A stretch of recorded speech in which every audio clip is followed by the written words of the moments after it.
Good morning and welcome to another edition of the Daily Fix. I am your usual host, Advocate Tulo Hoyane. The investigation into the murder of Senzo Meyiwa goes on and on and on until finality. This morning, I'm going to just recap what I said yesterday. Yesterday, I promised to talk to Advocate Malisela Tifo. Malisela Tifo is currently incarcerated at the Johannesburg prison, what we colloquially call Sun City. Apparently, it is not going to be possible to talk to him from prison. I only got the opportunity yesterday to talk to his wife, who told me that Malisela Tifo was appearing in court last week on a number of charges, malicious contempt of court and other charges. But he has been denied bail. That's the bottom line, so Tifo remains in jail.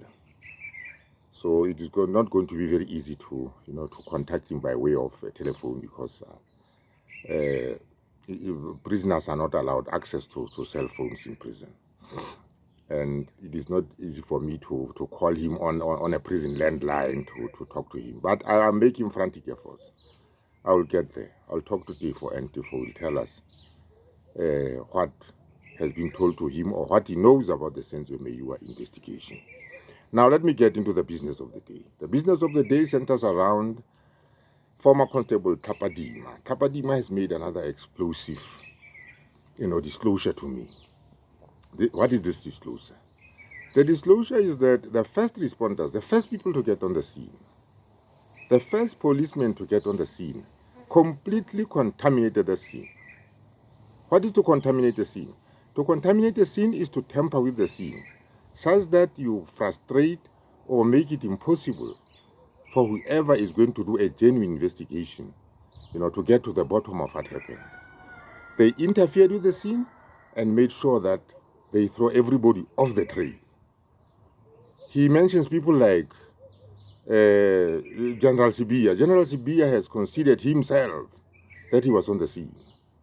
And he says, generally speaking, that these people only exercise, people that senior only exercise command and control, over investigations. They are not hands-on the ground, right? Now he has formed a theory that after the scene was contaminated, everything was done to ensure that Kelly Khumalo and Longwe were protected because these were the people who were associated with the firearm that ended up killing Senzo Meyiwa. So the scene was contaminated to start with. Having contaminated the scene, the police then spun this senior police officers, let me indicate, then came up with this theory that there had been intruders, right? So that it was impossible for him. I asked him the question, as an investigator, what would you have done had you not been sold this intruder story? And he says, there is not much that I could have done because the scene was contaminated. The scene was contaminated. It was left unattended. After a crime has occurred, a crime scene will the first thing that the police will do is to cordon off a crime scene to make sure that nobody gets access to that crime scene until the investigation is done and dusted. But this one was dealt with in the sloppiest of manners, right? The police were so negligent. Or is it negligence? Who knows? Was it a deliberate act? But the scene was never cordoned off, such that everybody could walk in and out of that scene. We know, as a matter of fact, that the scene was cleaned up. So he pins. The bottom line is, Tapadima comes up with a theory that says 636, right? Was just a ruse. It was a ruse. It was a ruse to throw everybody off the trail, away from the house. This is explosive, coming from an investigator who was hands-on to protect the people who were directly implicated in the killing of Senzo Meyiwa. This is what Tapadima has just told me. There's more to come. There is more to come. As we unravel these issues, right? I want to assure everybody that, I have no personal agenda in this. I have no dog in this fight. I have no dog in this fight. Mine is to get to the bottom of what really happened. Once I've got to the bottom of what really happened, I've got so many other things to do that I'll be bringing you up, which are interesting about the justice system of this country. This is just one of them. Let us treat it as one of them. It might be a high profile. It might be a high profile issue, but that does not make it any different from any other investigations that I'm going to pursue. So I am following now in the next episode.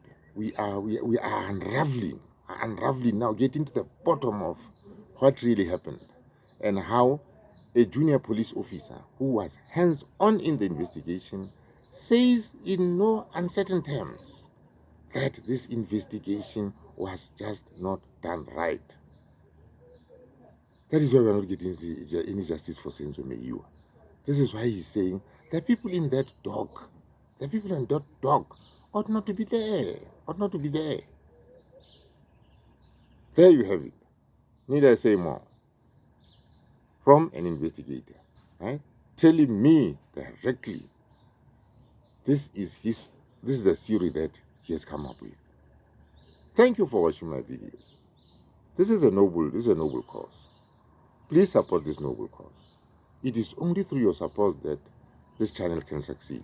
Without your support, this channel is dead in the water.